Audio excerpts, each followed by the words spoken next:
Oi pessoal, bom dia, tudo bem?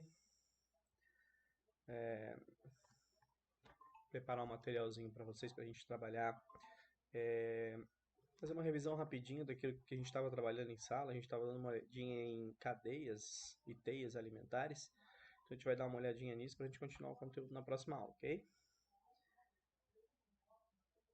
Vamos lá então.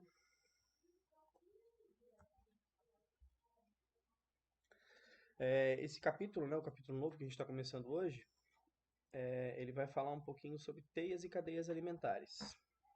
Então vamos lá. Tem algumas perguntinhas norteadoras aqui para a gente se questionar, para nós nos questionarmos antes de começarmos o capítulo em si, tá? De acordo com o físico e escritor Fritjof Capra, todas as formas de vida estão em conexão. Esse sistema extremamente complexo é chamado por ele de teia da vida. Em que termo usado por Fritjof Capra se assemelha à imagem acima, a imagem que está aqui atrás, essa foto aqui atrás, ó. Segunda pergunta. Se puxarmos um fio da teia de aranha, o que acontece com os demais fios? Considerando que toda a forma de vida, que todas as formas de vida estão em conexão com a teia, com uma teia, o que acontece se uma espécie desaparece? Bom, para a gente começar então falar um pouquinho sobre cadeias alimentares, tá? Aqui embaixo a gente tem a fotinho grama, uma capivara e uma onça. Assim como os fios de uma teia de aranha, os seres também estão em conexão e estabelecem uma relação de dependência entre si, ou seja, um acaba dependendo do outro. Uma dessas relações é a alimentação. A forma mais simples de demonstrar a relação alimentar entre uma comunidade é chamada de cadeia alimentar, que é uma sequência de seres vivos. Então a gente tem aqui, né, uma sequência de três seres vivos, aqui uma sequência de três seres vivos, uns servindo de alimentos para os outros, e assim sucessivamente. Observe no esquema a seguir que a capivara se alimenta de plantas e que a onça pintada se alimenta de capivara, né? Então, sucessão, né? Primeiro as plantas, depois a capivara e por último a onça. Essa é uma ideia bem simples de cadeia alimentar. Para a gente entender, né, quem que é a base dessa cadeia, a gente precisa olhar um pouquinho o conceito de fotossíntese. Todos os seres vivos necessitam de energia para realizar as mais variadas atividades, com a energia da luz solar, a água e o gás carbônico. As plantas e as algas produzem glicose, que é um tipo de açúcar que constitui o próprio alimento. Então a planta precisa de gás carbônico, a planta precisa de água e ela precisa de luz solar para produzir a glicose, que é o seu alimento, certo? Durante esse processo, chamado de fotossíntese, o oxigênio também é liberado no ambiente. Então as plantas acabam produzindo o oxigênio que está no ambiente, que é utilizado pelos demais seres vivos, inclusive pelas próprias plantas, conforme representado pela equação química simplificada a seguir. Então a gente tem uma equaçãozinha aqui, ó, o gás carbônico, o dióxido de carbono, mais a água, precisa também de luz solar. Esses três componentes se juntam e vão formar a glicose, que é o açúcar, é isso, que é o alimento da planta, e é produzido também oxigênio, que é liberado na atmosfera, certo? Falando ainda sobre fotossíntese. A fotossíntese pode ser definida como um processo no qual a planta produz o seu próprio alimento, utilizando a energia da luz solar. Os animais, por sua vez, necessitam ingerir alimentos já prontos. Então, nós, animais, não temos o que fazer, somos obrigados a comer um alimento que já está pronto, pois não conseguimos produzir o nosso próprio alimento. Assim, eles se alimentam de plantas e outros seres vivos para obter nutrientes necessários para o seu desenvolvimento, tá? Então, os animais precisam sempre ter a planta como base da cadeia alimentar. Aqui a gente tem uma representação, né? O sol encaminha a luz. Bom, a gente pode estar colocando a chuva, né? Adicionando água aqui. O gás carbônico é retirado da atmosfera através das folhas das plantas. ela recebe esses nutrientes e aí transforma tudo em glicose e oxigênio. Vamos para frente? De acordo com a posição que ocupam na cadeia alimentar, os seres vivos podem ser classificados em produtores, consumidores e decompositores. Vamos dar uma olhadinha nesses conceitos aí. Produtores. Os produtores geram o seu próprio alimento por meio da fotossíntese. Devido à sua importância, são considerados a base da cadeia ou das teias alimentares. Os principais produtores são as plantas e algas. Podem ter a capacidade de produzir o seu próprio alimento. Esses organismos são chamados de seres autotróficos. Então, esses organismos que produzem o seu próprio alimento são chamados todos de autotróficos. Auto, né, eles mesmos produzem os seus trófos, que são os alimentos, por isso autotrófico, certo? Então, quem é que é produtor? Planta ou alga. É isso que a gente tem que lembrar. Próximo, os consumidores necessitam de outros organismos para obter a energia, por não produzir o seu próprio alimento. Por isso, são chamados de heterotróficos ou heterótrofos. Hétero de diferente, trófos alimento. O alimento é diferente, ou seja, ele não é produzido por aquele indivíduo. Ele vai ter que comer outro ser vivo para poder sanar a sua necessidade energética, necessidade alimentar, certo? Os consumidores podem ocupar diversas posições nas cadeias alimentares. Os consumidores primários são os animais que se alimentam dos organismos produtores, em geral plantas e algas. Então, o consumidor primário é aquele que se alimenta de planta. Animais herbívoros, como capivara, coelho, cavalo, vaca e a maioria dos insetos, são exemplos de consumidores primários.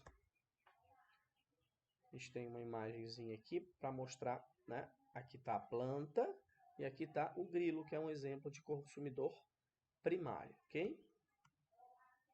Consumidor secundário. A maioria das vezes se alimenta de consumidor primário, né? Quer dizer que ele pode se alimentar de planta também? Pode se alimentar de planta também, mas aí ele vai estar sendo um consumidor primário.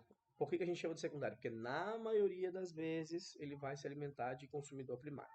Geralmente são representados por animais carnívoros. É o caso do tubarão, que come o peixe, que se alimentou de algas. É o caso também do sapo, que se alimenta do grilo, que se alimentou de planta. Ou da serpente, que se alimentou de um rato que comeu sementes. Dependendo do tamanho da cadeia alimentar, podem existir consumidores terciários, quaternários e assim por diante, certo? Nas cadeias alimentares, além dos vegetais e dos animais, há os decompositores, representados pelos fungos e bactérias, que se alimentam de outros seres. Por exemplo, se um animal morre no chão, em uma floresta, seu cadáver vai servir de alimento para os decompositores.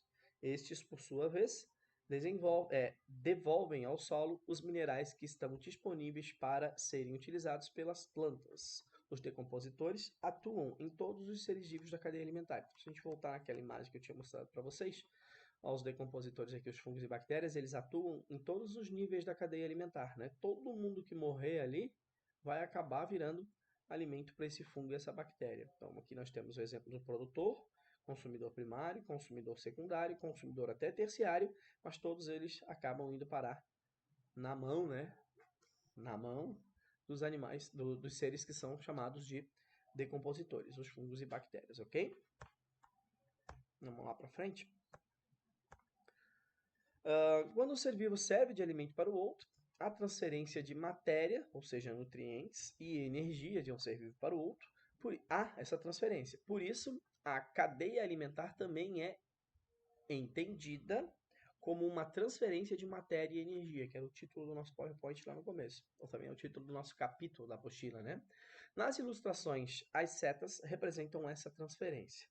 Então, a gente está dando uma olhadinha aqui num diagrama que está lá na apostila de vocês, tá? Capim passando, né, matéria e energia para o inseto, que passa matéria e energia para o sapo, que passa matéria e energia para a serpente, que passa matéria e energia para o gavião. Então, voltando aqui, ó, o capim passa para o inseto, para o sapo, para a serpente e para o gavião.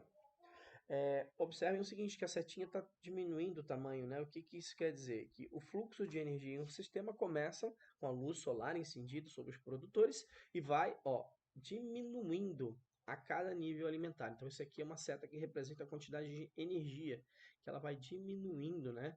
Com o passar dos níveis aí da nossa cadeia alimentar, ok?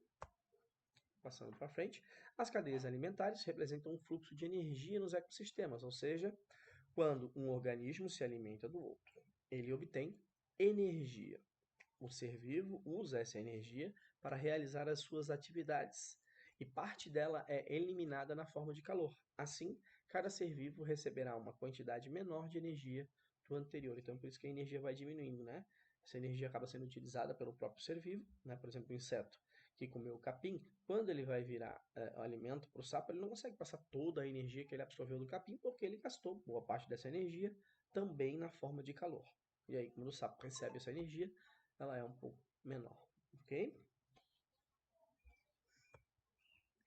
Na natureza, os animais normalmente não têm só fonte de alimento. Não tem uma só fonte de alimento. Isso faz com que as cadeias se entrelacem em um sistema mais complexo, chamado de teia alimentar, ou seja, um conjunto de cadeias alimentares interligadas. Os organismos que apresentam o mesmo tipo de nutrição constituem um nível trófico ou um nível alimentar. Os produtores ocupam os primeiros níveis, né? O nível trófico, o primeiro, a base, e os compositores primários e secundários, o nível trófico, e assim o segundo nível trófico, e assim sucessivamente. Então a gente tem a base, né? Primeiro nível trófico, os consumidores, os produtores. Logo acima, consumidor primário e secundário, segundo nível, e aí terciário e quaternário, a gente pode ter os animais nessa sequência de níveis tróficos. A gente vai observar aqui na imagem, então, a teia alimentar, que é toda entrelaçada, né? São várias cadeias que acabam se entrelaçando, formando aquilo que a gente vai chamar de teia alimentar. É um conjunto de cadeias alimentares, certo? A gente tem o Saibamate, que está na apostila de vocês também, a representação esquemática de uma pirâmide energética, né? Quanto mais alto, menor é a quantidade de energia. Vocês observam aqui, né? Ó, produtor, consumidor primário, consumidor secundário, terciário lá no topo. A quantidade de energia está diminuindo sempre, certo? Uma forma bastante comum de representar o fluxo de energia em uma cadeia alimentar é a pirâmide, conforme a representação ao lado. Cada retângulo da pirâmide representa a quantidade de energia disponível para o nível trófico seguinte. Assim, os produtores armazenam a maior quantidade de energia em seu corpo. Por último, agora pense o seguinte: por que a energia armazenada no corpo porque a energia armazenada no consumidor primário é menor do que aquela que ele adquire do produtor? E aí a gente começa com as atividades, tá? Vocês têm o Organize Suas Ideias, as conexões, e as atividades para fazer, que estão lá na página da apostila 30 e 31, lá no capítulo 2. O prazo que vocês têm para me mostrar isso são 7 dias, então até dia 30/4. Podem encaminhar isso para mim através do Mentor, tá? Vocês fazem a atividade na apostila mesmo, bate fotinho e encaminha para mim lá no Mentor, tá ok? Belezinha? A gente se vê então na próxima aula. Beijão!